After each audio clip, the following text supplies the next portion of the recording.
Well, good afternoon, everybody. My name is Attorney Tyler Bailey. I have the honor of representing the Carr family.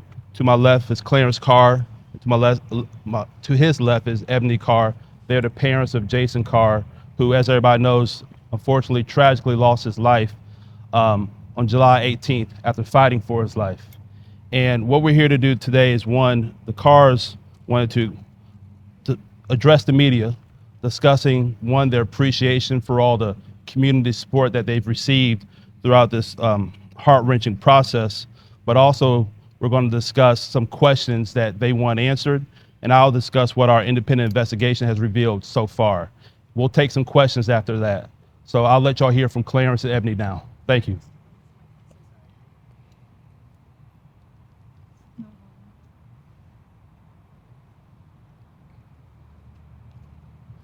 Okay. Come on up too. Clarence. Ebony, Hello, come up too. everybody. First of all, I want to tell you a little bit about my son. A little bit. It would be hard for me to say these are just friends. Everyone here is family. Jaysen knew family wasn't always blood, and he saw the world as if it were a sunset. He never judged. He was full of hope. He was full of love and acceptance.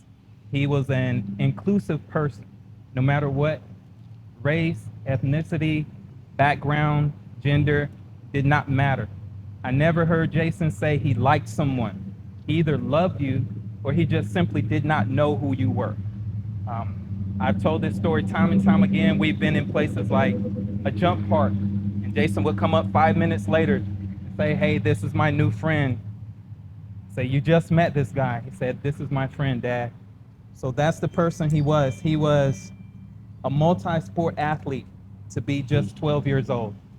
He played 3 different divisions of baseball, and that doesn't include playing B team and also JV for Dreer High School. Not many people realize Jaysen was actually a grade ahead. He was supposed to be in the 6th grade, but was still able to compete against athletes 15, 16 years old. Jaysen was a musician. He played multiple instruments in band. Not only that, he made first chair with flute. He was even in honor band. We didn't even discover this part until after his death, but Jaysen was a part of a program at school that helped special needs students. So they would actually go to the classrooms and get these students and go to the gym and just spend time with them. He was that type of person. And every time you saw him, he had a big smile on his face. Now his mother is wearing his headband from All-State. He was an All-State champion. And also a tiger representing him, which has his heartbeat in it. This is a very tough situation. We're doing the best that we can, but just understand we do not want this to happen to anyone else. We're here to raise public awareness and go from there. Thank you, Clarence. Ebony, would you like to say anything? Just a few words. He was our middle child. So with a younger brother and an older sister, he played that role well. He was a great big brother, great role model, and he also was very protective of his older sister as well. He truly had the gift of love, compassion, the athleticism, and that big smile that everybody loved about him. We're still in shock about how all this happened. Had he known the risk, had we known the risk of him swimming in that lake, nobody would have ever chosen to get in. So we definitely want the public to know that there are major risks swimming in Lake Murray and any other body of water or any other lake that's around as well. So there needs to definitely be some awareness about it, and we don't want his death to be in vain, because had we known, he wouldn't have been in it. And so the Carr family is committed to making sure that there's long-lasting change as part of Jaysen's legacy. And some things that we found out so far is that Lake Murray, people are confused and think it's just a public body of water. Lake Murray is owned by Dominion Energy. It's a very sophisticated public-private partnership. Dominion Energy owns Lake Murray for purposes of creating energy. And the Department of Environmental Services handles the testing of water, and things of that nature. Currently, as the status quo is right now, the Department of Environmental Services tests 122 beaches for bacteria that can be harmful, and then they issue PSAs if the levels are found to be harmful. There is no funding directed to our lakes that host the most, our residents who like to get some reprieve from the heat during the summer months. And Jaysen was a smart kid. If he would have known that the risk of this deadly amoeba in consistent waters that are above 80 degrees could turn deadly, he would not have swam in that water. And that's what needs to be done. We're asking, and the Carr family wants to see some policy changes here. The state already has a mechanism in place for testing bodies of water. They've done that for our beaches because our beaches are what attracts tourism, but our lakes is where the residents go. And there should not be a distinguishing between the two. They have the same system in place. So one thing we'll be asking for is that the Department of Environmental Services immediately convene to start that testing.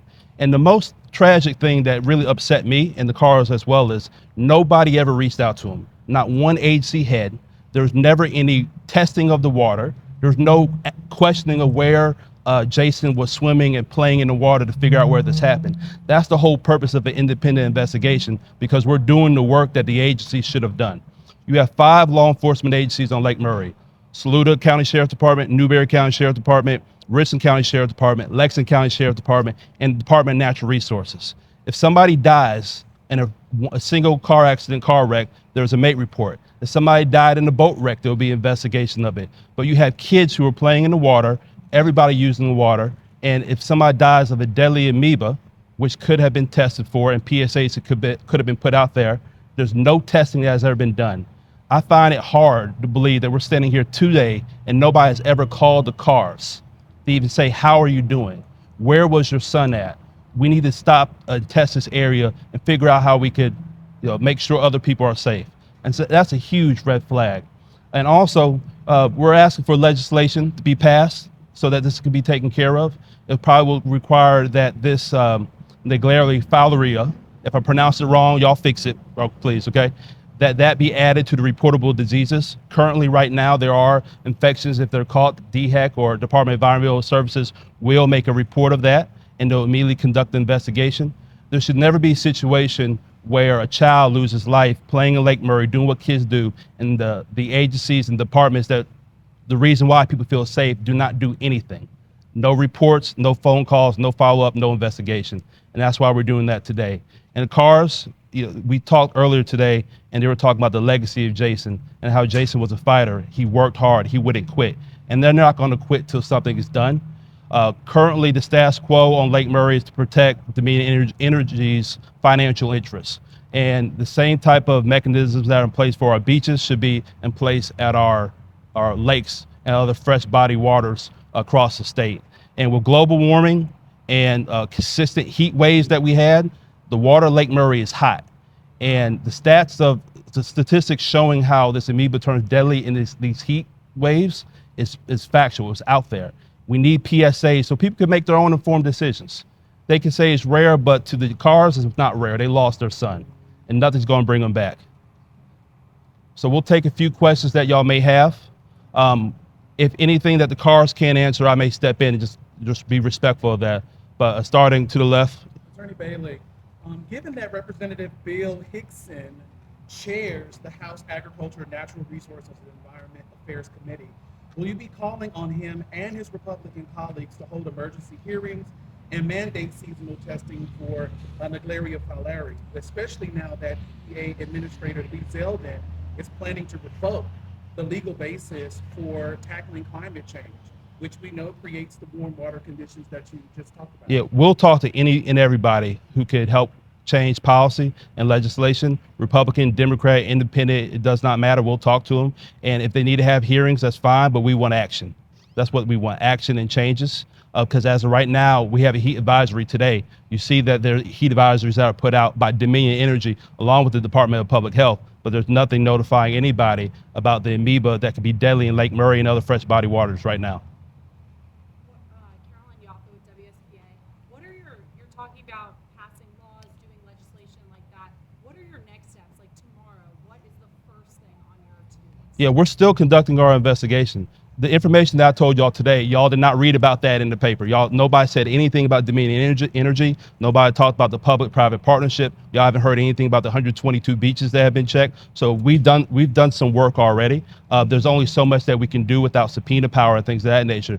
But the Carr family was focused on laying their son to rest, who just had his funeral on Saturday. There was a viewing on Friday, and now we're addressing the media on Tuesday. We'll take more steps. We're hoping that some awareness from this, hopefully some people reach out, immediately discuss some legislation that could be passed. I did talk to Representative Johnson today. He said he's interested in possibly pre-filing a bill to cover this in December, but we want some immediate steps done by agency heads who have that power to go ahead and implement these things. Could you walk us through how you knew something was wrong with Jaysen?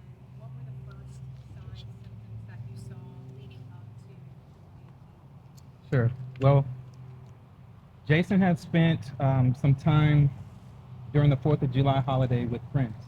And once we came home, he started complaining of a headache.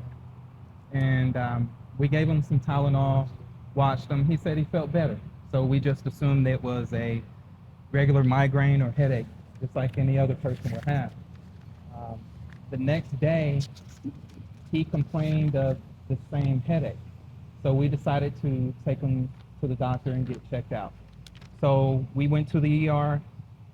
They gave him a shot, Toradol, I believe, and they checked on him. As time went by, we asked him how he was feeling. He said, "I do feel better." So again, it seemed as though he had a regular migraine. The next day, we were at practice. Practice ended early, and he wanted to go hang out at a friend's house. So everything appeared to be normal. No reason for alarm.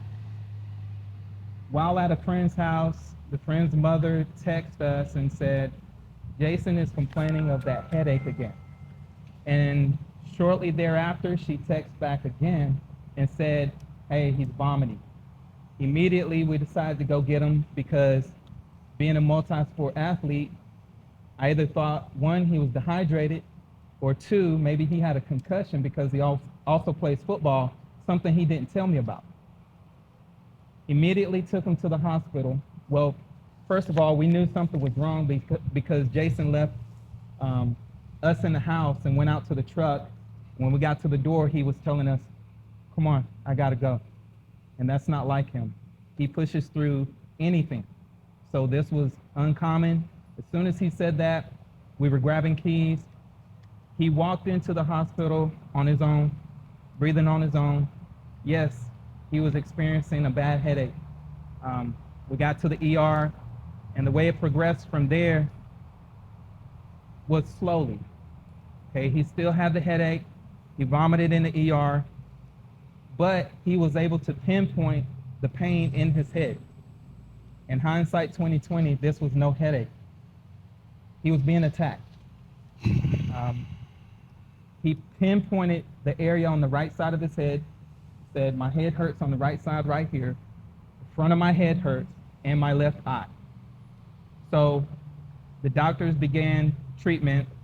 They really didn't have a definitive answer as to what was going on, other than his symptoms, which was a headache and vomiting.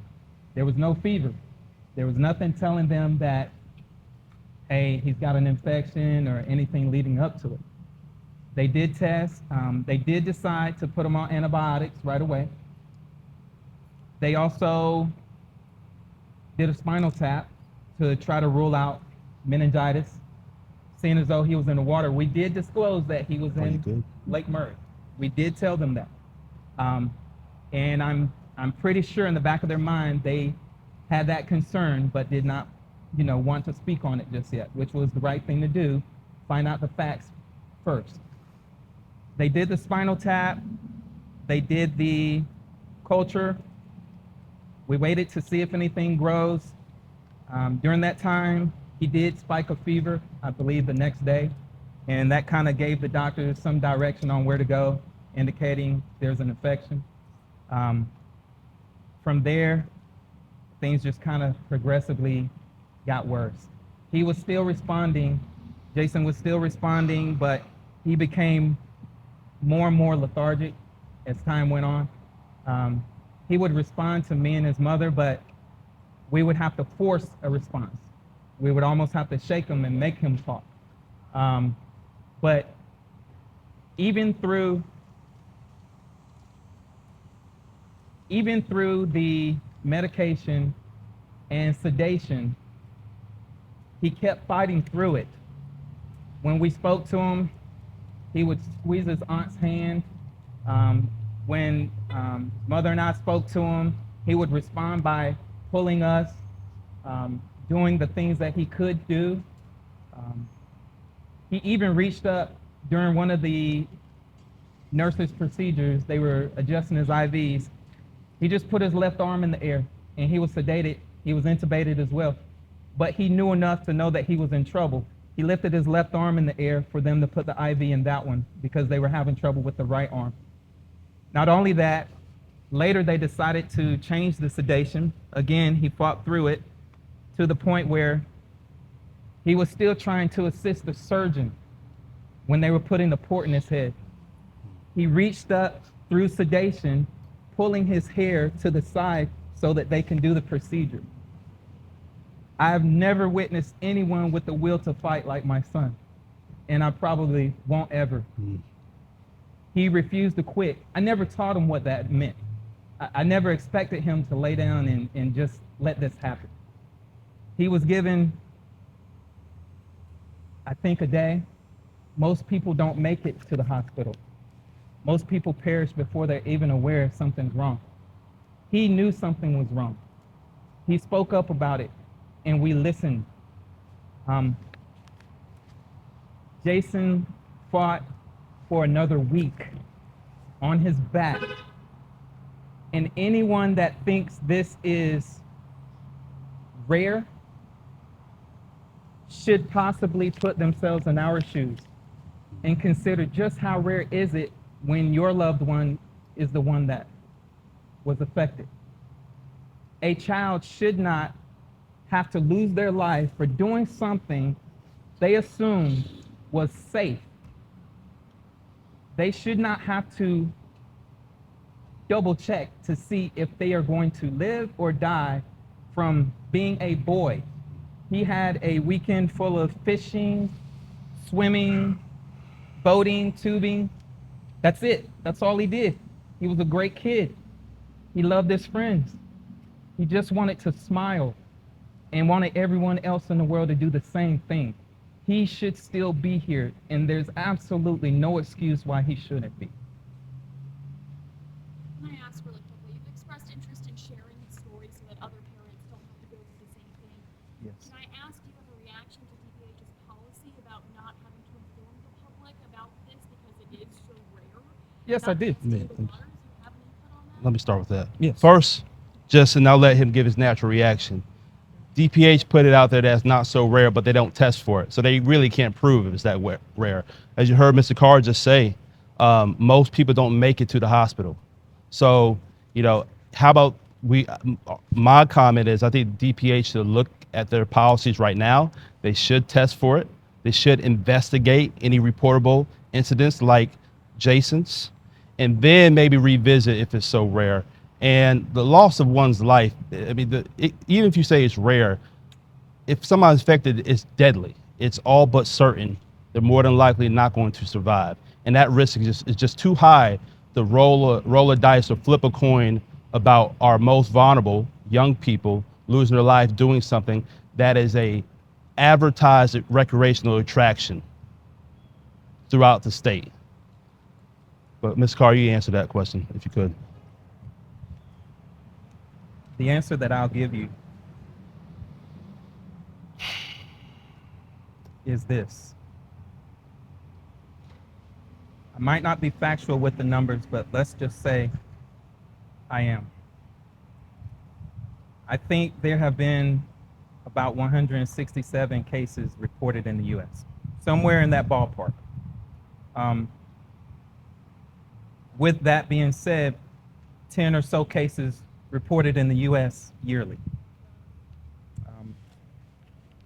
We could break that down again and say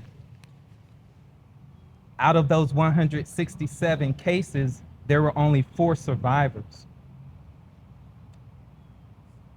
The word risk should mean something. It does to me, especially now. If there was a risk, people are looking at the wrong number associated with risk. Okay, 1 in every 200,000, 1 in every 500,000. Don't focus on that 500,000. Focus on that one person that could possibly be saved by something as simple as a precaution, by something as simple as a warning, anything. I'll also say this, as far as not being reportable, how accurate is that number? Only 10 reported in the US. How do we know if it's not being reported? That number has to be skewed. That's not accuracy. I would think that everyone going to that lake or any other body of water in this state would assume that they would leave with their family intact. We're missing one. And the only thing we did was go spend time with our family. This is our family. It has no boundaries. It has no race. It has no hue. Family isn't always blood. And when you're missing one, it hurts. It hurts deeply. It wasn't just us. It was an entire community that is devastated by this. Jaysen was somebody. Every one of these kids is somebody. And they all deserve a chance to grow, to live, become model citizens, to do all the dreams that they have in life. But my son isn't here anymore to experience any of that. And he had his whole future laid out in front of him. So that's my answer. First off, Carr family, my deepest condolences. We were wondering if you can confirm where on Lake Murray you believe that you contracted this? I'll refer to Well, my attorney. the public agency should have conducted an investigation. Our investigation is going to look into the location or locations. That's a gap in the department's policy right now. They should have immediate those areas and did some testing. They didn't do that. So we'll get back to you on that information. And I think that goes to the Department of Public Health working to restore the public trust in our fresh body lakes. Because as of right now, there's countless people who are not going to be allowing their kids to swim in the lakes until there's some action taken by the department, especially on hot days like this with global warming. Cases have historically been in the south, but they're moving further up north in Maryland and other areas. And that's because our water temperatures are hotter and hotter for longer periods of time. And so to answer your question again, we can't give that information right now. I would love to see if the Department of Natural Resources, Department of Environmental Services, if they have conducted any investigation, which we believe they have not. Can you cover again what type of communications you think state agencies should be making about Naegleria, Fowleri with the general public? Yeah, so for example, today it's probably feels like 105 degrees, right? There's heat advisories that Dominion Energy puts out there along with the Department of Health telling people about pets, elderly to be aware of the heat.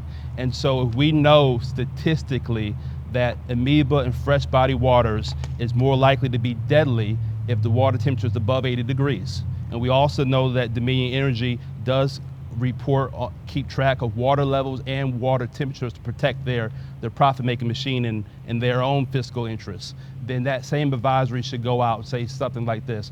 If you're going to Lake Murray today, just please be aware, amoeba, if it's in the lake, its water temperatures above 80 degrees, be aware of that. Enjoy the lake, but watch your children, make sure they're covering their noses, things of that nature. There's small little things, because right now they're not saying anything.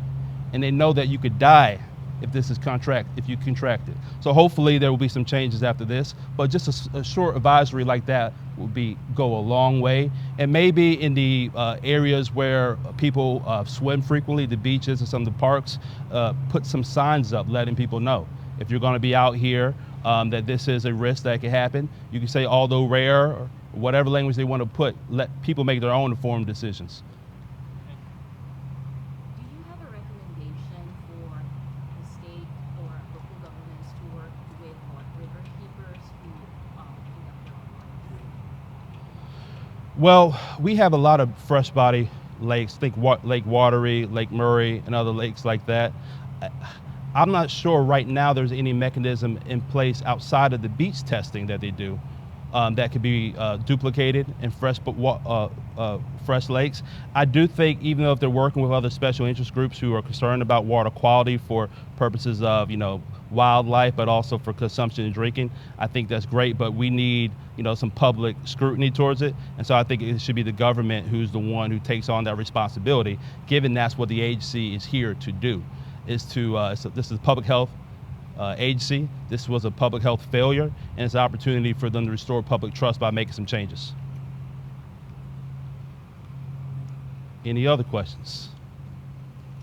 Anything else y'all want to say? No? Thank you all for your time. Thank you to the Carr's family, not just their blood family, but everybody who's out there. For those of y'all who are watching, keep them in your thoughts and prayers as they continue to grieve. It's not going to get easier for them. And also, if you're paying attention, call your legislator, say that you want to see some changes, call the agency heads, ask about the death of Jaysen and what they can do to change, because that's what one thing we want to see Jaysen's legacy do, is to make things safer for everybody. I mean, he was a fighter throughout his life. He was truly a one-of-a-kind, special person there's no telling what he could have done. But this is going to be one thing that's part of his story. And so please stay tuned. We're going to continue our investigation. There'll be more things discussed, more steps taken, and the Carr family's not going to quit. But thank you. I appreciate it, man.